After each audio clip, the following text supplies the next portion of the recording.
اپنے خیالات کو افکار سے ہمیں نوازیں.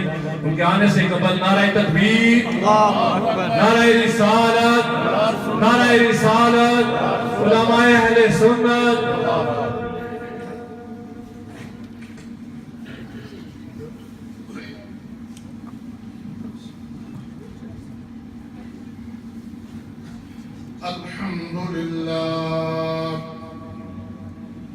الحمد لله رب العالمين والعاقبة للمتقين. سبحان الله. والصلاة والسلام على من كان نبيا، على من كان نبيا وآدم بين الماء والدين. سيدنا ومولانا محمد وآله وصحبه أجمعين. أما بعد فأعوذ بالله من الشيطان الرجيم. بسم الله الرحمن الرحيم.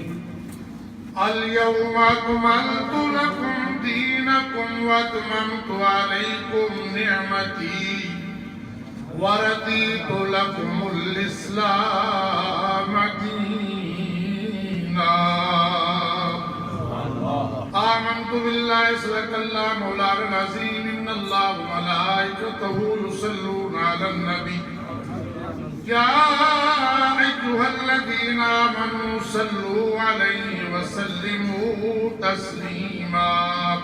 اللهم صل على سيدنا مولانا محمد وعلى آل سيدنا ومولانا محمد وبارك وسلم وصل عليه. معززین حضرات و سامعین نظام، پیر طریقت، رہبر شریعت، حافظ القاری، محترم مقام ملاد مسجد کے اوپر بیٹھنے والے حافظ سید عامر بادشاہ صاحب، جو کہ اس آستانہ عالیہ کے جانشین ہیں. حضرت صاحب کے بعد آج کی یہ محفل میلاد بھی ہے اور یہ 40ویں کا اِصال ثواب کی محفل بھی ہے. اس سے قبل آپ سماعت فرما چکے ہیں شاہ صاحب سے. حقیقت بات یہ ہے کیونکہ جب سے یہ آستانہ عالیہ کے اوپر یہ سلسلہ تبلیغ کا شروع ہوا، الحمدللہ ہر بار اس محفل کے اندر چاہے میلاد شریف کی محفل ہو، چاہے سیدنا غوث اعظم رضی اللہ تعالیٰ عنہ کی شان کے اندر انعقاد پذیر ہو، کوئی محفل بھی ہو، اس میں حضرت صاحب جب بھی آتے باقاعدہ طور پہ فون کیا جاتا ہے کہ آپ نے اس محفل کے اندر شامل ہونا ہے. اس میں کوئی شک نہیں. ہر قول یہ مریدین ان کے ماشاءاللہ خلفاء یہ اس بات کو جانتے ہیں کہ عرصہ دراز الحمدللہ یہاں ہماری حاضری ان کے سامنے ہوئی ہے اور انشاءاللہ ہمیشہ یہاں حاضری ہوتی رہے گی. یہ ان کا فیض جاری ہے. یہ علیحدہ بات ہے کہ ہماری آنکھوں سے اوجھل ہو گئے. یہ فیض جاری ہے اور یہ فیض اب جاری ہوگا عامر بادشاہ صاحب کے ذریعے انشاءاللہ العزیز. اسی طرح جو پہلے سلسلہ تھا میلاد شریف، ختم شریف اور روحانی علاج وغیرہ سارا انشاءاللہ یہ ہوتا رہے گا. اور یقین جانیے کہ یہ مبالغے کی بات نہیں کر رہا کہ پیر ہیں، مگر یہ امید ہوتی ہے کہ آنے والا کیا دے گا. ہم جب بھی آئے ہیں چاہے پورا ماحول کا واقف ہو یا نہ ہو، جاننے والا ہو یا نہ ہو، اسی وقت ان کی خدمت بھی کیا. پھر اپنی مسجد کو چھوڑ کر دروازے تک آیا. کئی بار میں نے کہا نہیں آپ بیٹھے گا کہ نہ یہ کبھی نہیں ہو سکتا کہ آپ آئیں میں بیٹھا رہوں، بلکہ دروازے تک پیچھے تک چھوڑنے کے لیے آتے تھے. یہ کیا تھا کہ آپ کا اخلاق تھا، یہ آپ کی محبت تھی. اور جب بھی یہ بیماری کے دوران بھی میں آتا رہا، ملاقات ہوتی رہی. جو مہمان آتا مہمان نواز تھے، فراخ دل انسان تھے. انہوں نے کبھی یہ نہیں دیکھا کہ جیب میں کیا گھاس ڈالتے، جو بھی آتا اسی وقت آنے والے کو وہ یہ دے دیتے.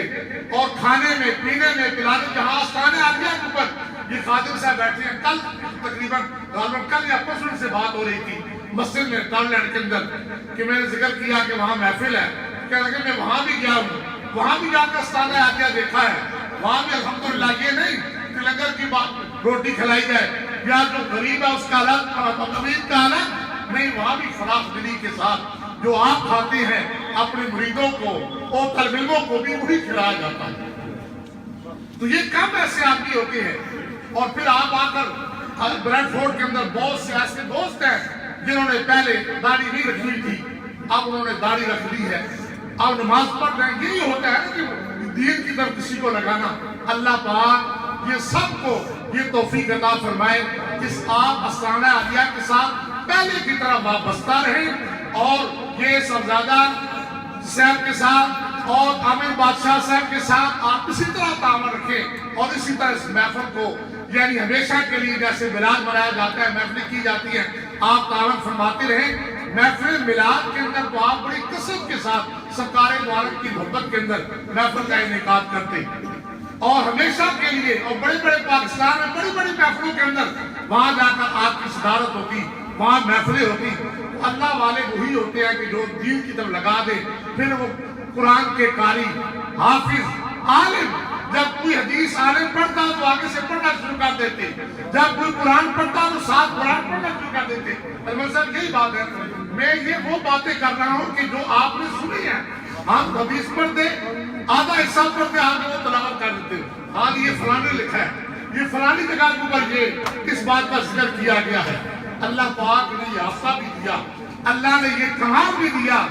یہ اللہ پاک کی عطا ہوتی ہے. قرآن پاک پڑھتے ہیں اکثر دیکھا ہے قرآن صحیح کرنا بڑا مشکل ہے. بڑی بڑی مساجد کے اندر بڑے بڑے عالم ہوتے ہیں مگر قرآن ان کا درست نہیں ہوتا.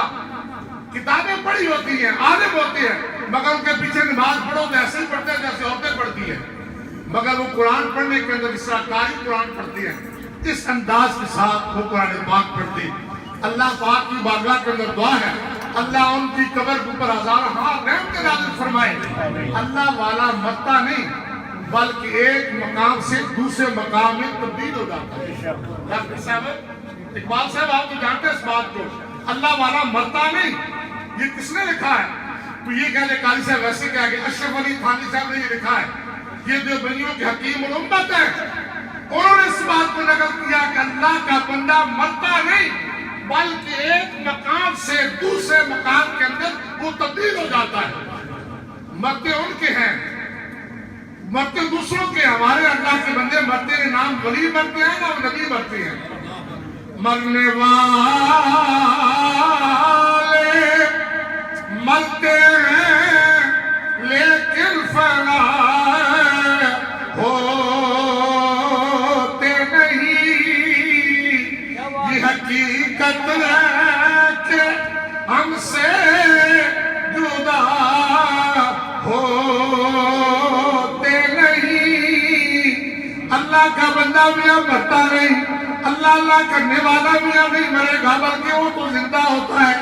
کیوں اس نے اللہ تعالیٰ کو یاد کیا ورنہ کو یاد کرتا ہے. اللہ فرماتا ہے فَاذْكُرُونِي أَذْكُرْكُمْ، تو مجھے یاد کرو میں تمہیں یاد کروں گا، تمہارا میں چرچا کر دوں گا. یہ دنیا کے اندر جو اللہ کے بندوں کے چرچے ہیں اس کی وجہ یہ ہے کہ انہوں نے اللہ کو یاد کیا. جب انہوں نے اللہ کے نام کو بلند کیا اللہ نے ان کے ناموں کو بلند کر دیا. اللہ نے ان کے ناموں کو اللہ نے بلند کیا ہے اور ایسا بلند کیا کہ آج انگلینڈ کے اندر ان کے تذکرے، پاکستان کے اندر ان کے تذکرے اکثر یہ ذکر کرتے ہیں. جب میں مدینے پاک جاتا ہوں تو وہاں ایک دسترخوان ہوتا ہے، وہاں لگا دیا جاتا ہے اور رمضان کے اندر کثرت کے ساتھ لوگ وہاں روزہ افطار کرتے ہیں. یہ تھوڑی بات ہے کہ سرکار کی بارگاہ کے اندر جا کر اپنی دولت کو لٹا دینا، سرکار کی بارگاہ کے اندر پیش کر دینا. باتیں کرنی تو بڑی آسانی ہے مگر ایک بندے کو بھی کھانا کھلانا بڑا مشکل ہے. مگر سارا رمضان پاک یہی ان کا سلسلہ وہاں چلتا، تو وہ ان کی یہ سخاوت، یہ صدقہ جاریہ جو یہ بلڈنگ انہوں نے خریدی ہے، جہاں قرآن پڑھا جاتا ہے، نماز پڑھی جاتی ہے، یہ تا قیامت ان کو اس کا ثواب ملتا ہی نہیں، تا قیامت یہ ثواب ان کو ملتا رہے گا، کیونکہ یہ نیکی کا کام کیا ہے، اور نیکی بھی ایسی کہ وہاں بھی درس چل رہا ہے، وہاں بچے قرآن پاک پڑھ رہی ہیں، بچے قرآن پاک پڑھ رہے ہیں، اپنے بچے حافظ قرآن ہے، شاہ صاحب کہہ رہے تھے کہ میں دیکھ کر آیا ہوں کہ حافظ قرآن ہے، اور چہروں کے اوپر نبی پاک علیہ السلام کی سنت موجود ہے، اور ان کے یہ بیٹے بچے دیکھو ماشاءاللہ حافظ قرآن ہے، عالم ہے، جو آپ حضرات کے سامنے بیٹھی ہیں، تو اللہ پاک کی بارگاہ میں دعا ہے کہ اللہ پاک ان کے طریقے کے اوپر تم سب کو جو ماننے والے ہیں چلنے کی توفیق عطا فرمائے۔ آرے میں کھڑی رحمت اللہ آج وہ موجود نہیں ہمارے سامنے، مگر آرے میں کھڑی نے ایک اس کا نقشہ کھینچا ہے، ایک بات کر کے میں اپنی گفتگو ختم کرتا ہوں، تقریر پھر کسی مقام کے اوپر، یہ آج تقریر کا مقام نہیں، آج تو صرف ہم حاضری دینے کے لیے آئے ہیں، درود پاک پر السلام علیکم۔ دیکھو جی ناخوان آتا ہے وہ بھی آپ کہتے ہیں درود پاک پڑھنا، مولوی آتا ہے وہ کہتے ہیں درود پاک پڑھنا، مگر آپ تھوڑے سنتے ہیں ہم اس کو چپ کر جاتے ہیں۔ درود کے فائدہ کیا ہے؟ فائدہ پڑھنے کا اس کا کیا ہے؟ سرکار دو عالم علیہ السلام نے فرمایا 10 مرتبہ جو صبح، 10 مرتبہ جو شام کے وقت نبی پاک علیہ السلام کو اوپر درود بھیجے گا، اللہ پاک اس کو ایک غلام آزاد کرنے کا ثواب عطا کرے گا۔ ایک غلام آزاد کرنے کا ثواب اس کو اللہ عطا کرے گا، اور جو ایک غلام آزاد کرتا ہے نبی پاک نے جس نے ارشاد فرمایا، ادھر وہ غلام کو آزاد کرتا ہے، ادھر سے اللہ تعالیٰ اس کو جہنم سے آزاد کر دیتا ہے۔ ادھر سے غلام آزاد، ادھر سے جہنم سے آزادی، تو یہ درود کے یہ فائدے ہیں۔ تو میں یہ عرض کر رہا تھا کہ آخری بھی بات کہ میرے صاحب فرماتے ہیں، آپ فرماتے ہیں ہجر تیرا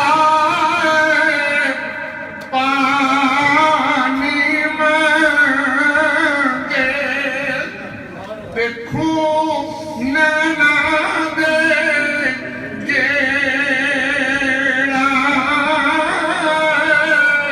اور دل کردہ ہے تو سامنے ہووے، تے درد پرانے چھیڑا، اور دل کردہ ہے تو سامنے ہووے، تے درد پرانے چھیڑا۔ باخدا وانا الحمدللہ۔